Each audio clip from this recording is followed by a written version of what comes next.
bombastic side-eye, criminal offensive side-eye. Nabi bohong.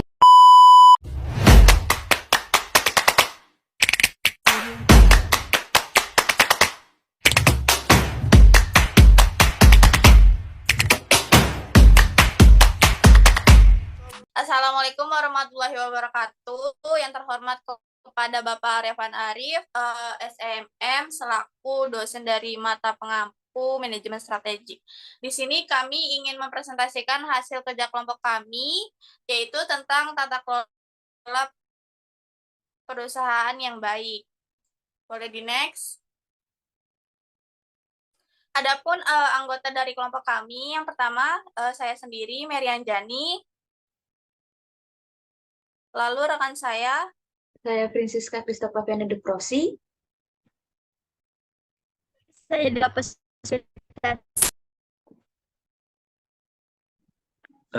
Dan saya Abdurrahman Martua. Oke, boleh di next. Oke, di sini ada pengertian GCG, rangkaian aturan dan praktik yang mengatur cara sebuah perusahaan dioperasikan dan diawasi untuk menjaga kepentingan semua pemangku kepentingan, termasuk pemegang saham, dengan fokus pada transparansi, akuntabilitas, partisipasi, dan etika bisnis yang tinggi. Tujuannya adalah menciptakan kepercayaan, mengurangi resiko, dan meningkatkan kinerja perusahaan. Boleh di next. Oke, di sini ada 5 prinsip dari GCG. Yang pertama itu ada transparansi, lalu yang kedua ada akuntabilitas, lalu yang ketiga ada responsibility, yang keempat ada independensi, yang terakhir ada fairness. Yang pertama ada transparansi. Transparansi adalah menyediakan informasi yang relevan, mudah diakses, dan mudah dipahami, baik secara internal perusahaan maupun pemangku kepentingan. Transparansi juga merupakan keterbukaan dalam pelaksanaan proses pengambilan keputusan dan keterbukaan dalam pengungkapan informasi material dan relevan mengenai perusahaan atau organisasi. Lalu yang kedua ada accountability, merupakan kejelasan fungsi, struktur, sistem, dan pertanggungjawaban bagian-bagian dalam perusahaan, sehingga perusahaan dapat berjalan secara efektif dan efisien, serta pengelolaan perusahaan dapat terukur.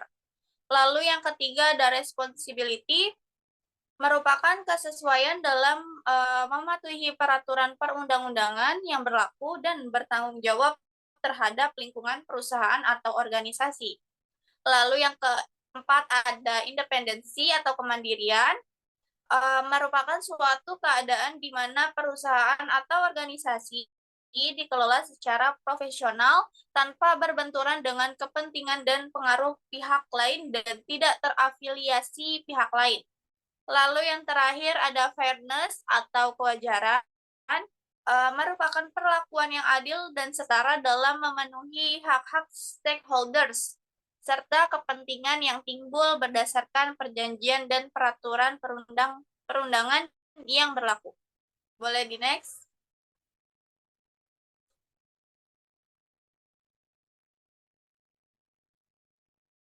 Oke, selanjutnya akan dijelaskan oleh Dela.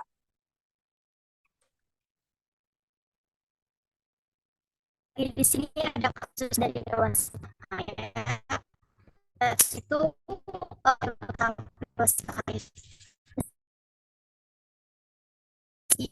Suwarjono kalau ditetap sebagai tersangka oleh Direktur Penyidikan Jaksa Agung Polda Bidang Tindak Pidana Kasus Kejaksaan Agung Republik Indonesia. Dan Setiawan ini disangka terlibat dalam tindak pidana korupsi terkait penyimpanan penggunaan fasilitas pembiayaan dari beberapa bank yang dilakukan oleh Waskita Karya dan PT Waskita Keystone Riches Tbk. Next.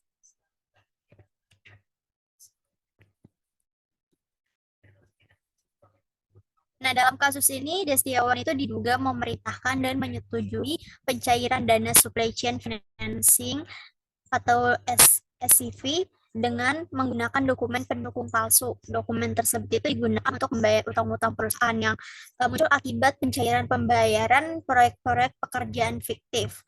Terus memenuhi permintaan tersangka. Destiawan juga dijerat dengan pasal 2 ayat 1 dan pasal 3 junto pasal 18 Undang-Undang RI nomor 31 tahun 1999 sebagaimana diubah dan ditetapkan dengan Undang-Undang RI nomor 20 tahun 2001 tentang perubahan atas Undang-Undang RI nomor 31 tahun 1999 tentang pemberantasan tindak pidana korupsi, junto pasal 55 ayat 1 ke 1 KUHP.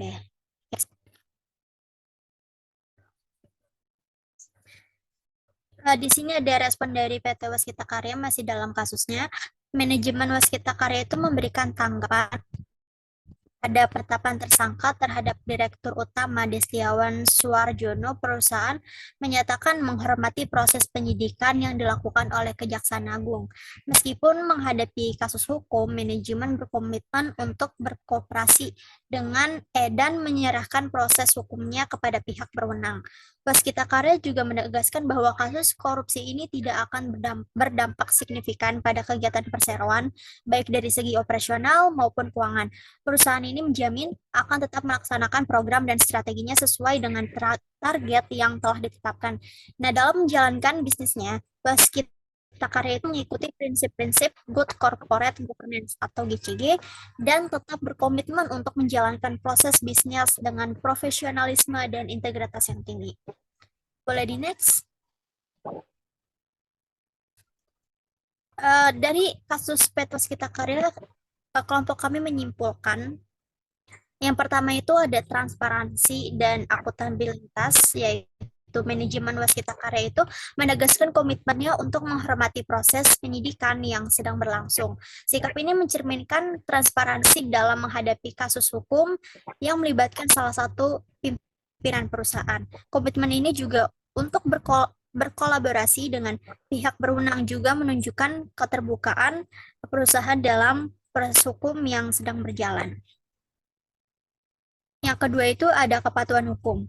Perusahaan ini menegaskan kembali komitmennya untuk bekerja sama sepenuhnya dengan pihak berwenang dan menyerahkan proses hukumnya sepenuhnya kepada mereka. Hal ini menunjukkan sikap patuh terhadap hukum yang berlaku. Yang ketiga ada manajemen resiko dan pengendalian internal. Terdapat kegagalan dalam pengendalian internal perusahaan terkait dengan penggunaan dokumen palsu dan penggunaan fasilitas pembiayaan dari beberapa bank. Ini mengindikasikan kekurangan dalam sistem pengendalian risiko perusahaan. Yang keempat, ada integritas dan etika bisnis. Pernyataan manajemen mengenai menjalankan proses bisnis sesuai dengan prinsip profesionalisme dan integritas yang tinggi adalah langkah penting untuk mempertahankan reputasi perusahaan di tengah kasus hukum yang melibatkan salah satu pimpinannya. Yang terakhir itu ada tanggung jawab sosial perusahaan.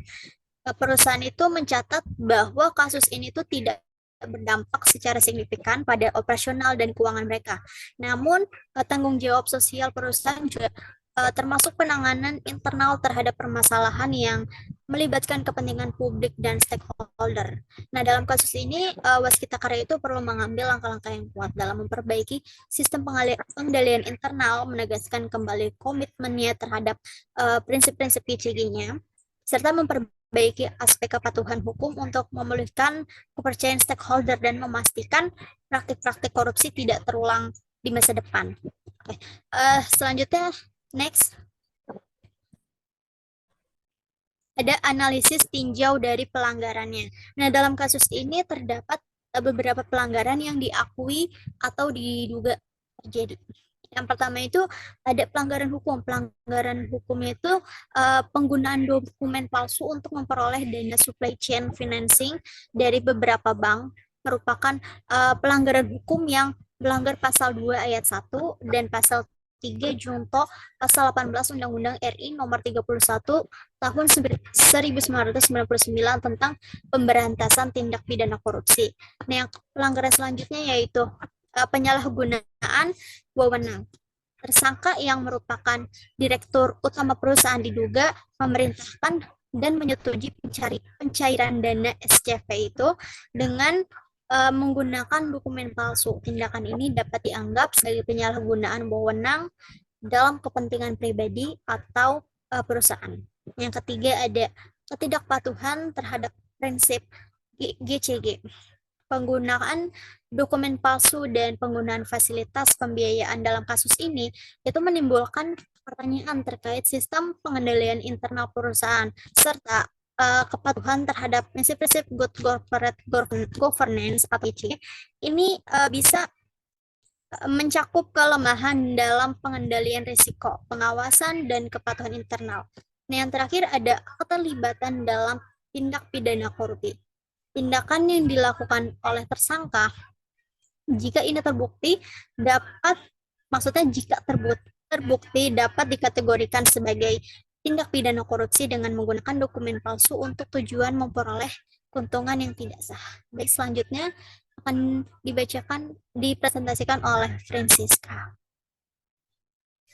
Oke, selanjutnya ada kasus dari PT Garuda Indonesia. Garuda Indonesia Persero Tbk adalah perusahaan penerbangan komersial pertama di Indonesia yang dimiliki oleh pemerintah Indonesia. PT Garuda Indonesia telah berkembang cukup pesat dengan memiliki 190 pesawat di Januari 2017 dengan lebih dari 600 penerbangan setiap harinya. Namun ternyata PT Garuda Indonesia memiliki sisi gelapnya tersendiri.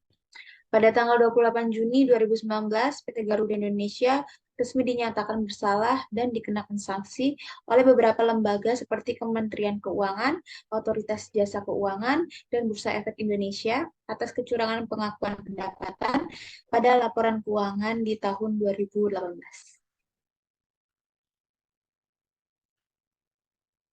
Oke, selanjutnya di sini ada analisa kasus dari PT Garuda Indonesia. Yang pertama ada transparansi.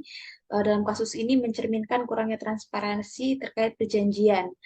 Karena keterangan mengenai term of payment yang tidak jelas dan kurangnya ketentuan pembayaran yang pasti menimbulkan ketidakpastian dan dapat merugikan kepentingan pemegang saham. Yang kedua ada akuntabilitas, yang mana perusahaan dan manajemennya terlihat lemah dalam penanganan kasus ini. Pengakuan pendapatan yang tidak akurat dan pelanggaran terhadap peraturan keuangan menunjukkan kurangnya tanggung jawab dan kontrol yang baik dari pihak manajemen. Lalu ada responsibilitas, di mana manajemen PT Garuda Indonesia harus bertanggung jawab atas kecurangan dalam pengakuan pendapatan dan ketidakjelasan dalam perjanjian dengan Mahathir. Lalu yang keempat ada kepentingan pemegang saham. Tindakan yang akan merugikan perusahaan seperti pengakuan pendapatan yang tidak akurat dapat merugikan pemegang saham. GCG menekankan perlunya menjaga dan meningkatkan nilai perusahaan yang mencakup melindungi kepentingan pemegang saham. Lalu ada kepatuhan terhadap peraturan. Dalam kasus ini menunjukkan pelanggaran terhadap peraturan keuangan dan kepatuhan terhadap peraturan dan perundang-undangan adalah aspek penting dalam GCG untuk memastikan operasi perusahaan berada dalam batasan hukum yang berlaku. Lalu ada pengelolaan risiko, GCG juga mencakup manajemen risiko, dan dalam kasus ini kurangnya evaluasi risiko dapat dianggap sebagai kegagalan dalam pengelolaan risiko perusahaan. Selanjutnya ada pengawasan Dewan Komisaris. Dalam hal ini, Dewan Komisaris bertanggung jawab untuk mengawasi tindakan manajemen. Jika terdapat kelemahan dalam pengawasan, perusahaan dapat terjerumus ke dalam praktik yang tidak etis atau merugikan. Dan yang terakhir ada integritas dan etika bisnis.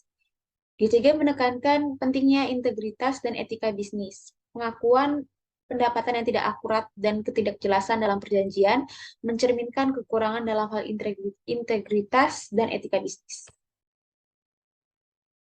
Selanjutnya, analisis ditinjau dari pelanggarannya.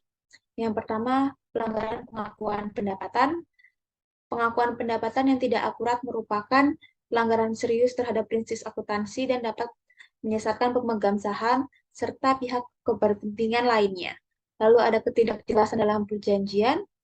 Kesepakatan bisnis haruslah jelas dan rinci, mencakup term of payment, mekanisme pembayaran, dan tanggung jawab dari masing-masing pihak. Lalu ada ketidakpatuhan terhadap OJK. Pelanggaran terhadap peraturan OJK nomor 29 garing POJK 04/2016 menunjukkan ketidakpatuhan terhadap regulasi keuangan yang berlaku. Pihak manajemen perusahaan seharusnya memahami dan mematuhi semua peraturan terkait agar keberlanjutan operasionalnya tetap dalam koridor hukum. Lalu ada kekurangan pengawasan dan kontrol internal, kegagalan dalam mendeteksi dan mencegah kecurangan pengakuan pendapatan mengindikasikan adanya kekurangan dalam sistem pengawasan dan kontrol internal perusahaan. Dalam hal ini perusahaan itu seharusnya memiliki mekanisme pengawasan yang efektif untuk mencegah pelanggaran dan mengidentifikasi potensi risiko. Lalu ada kurangnya evaluasi risiko. Kurangnya evaluasi terkait perjanjian menunjukkan bahwa perusahaan mungkin tidak sepenuhnya memahami implikasi bisnis dan keuangan dari kesepakatan tersebut. Evaluasi risiko yang baik dapat membantu perusahaan mengidentifikasi potensi masalah dan mengambil langkah-langkah pencegahan. Dan yang terakhir ada ketidakpatuhan etika bisnis. Pengakuan pendapatan yang tidak akurat dan ketidakjelasan dalam perjanjian dapat merusak citra perusahaan dan menimbulkan keraguan terhadap etika bisnisnya. Penting untuk memastikan bahwa etika bisnis ditegakkan dalam semua transaksi dan keputusan perusahaan. Oke, selanjutnya akan dipresentasikan oleh Abdul.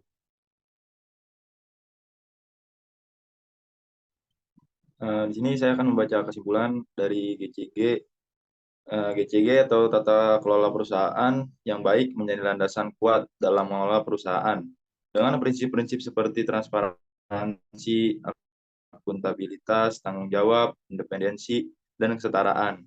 Kesimpulan menekankan bahwa GCG tidak hanya mempengaruhi kinerja keuangan, tetapi juga membentuk dasar untuk keberlanjutan jangka panjang dan reputasi bisnis yang positif, dengan potensi membangun kepercayaan pemangku kepentingan, meningkatkan efisiensi operasional, dan mengurangi risiko manajemen.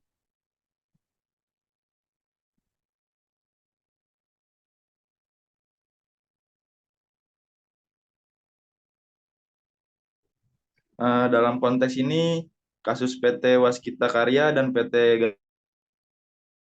Garuda Indonesia yang melibatkan dugaan tindak pidana korupsi dan pemalsuan laporan keuangan menunjukkan betapa pentingnya penerapan GCG dalam mencegah praktek-praktek yang merugikan perusahaan dan melindungi kepentingan pemangku kepentingan. Kasus-kasus tersebut juga menjadi pengingat bahwa integritas dan etika bisnis yang tinggi yang diperkuat oleh penerapan prinsip-prinsip GCG sangat penting untuk menjaga reputasi perusahaan dan menciptakan keberlanjutan jangka panjang. Next. Oke, cukup sekian dari presentasi kelompok kami. Kurang lebihnya mohon maaf. Wassalamualaikum warahmatullahi wabarakatuh.